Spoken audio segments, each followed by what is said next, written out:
You guys have asked for me in voiceovers. Here I am. These are waffle cone shooters just for you. Okay, so we grab some chocolate and we can melt these boys down, okay? You could use candy melts if you have those. Okay, get a little paintbrush and you can play in a Picasso, let it flow, paint the inside. That what you're doing is you're sealing it up, okay? So the liquid doesn't hit the waffle cone and cause it to just melt away. Ice cream in our glass, all right?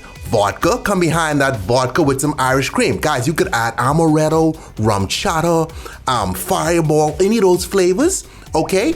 And then we add some half and half milk. All right, so you can do this in a blend if you want. You just need to put in more ice cream, and that'll actually make it thicker, where it could be more of an ice cream kind of mix as opposed to a drink.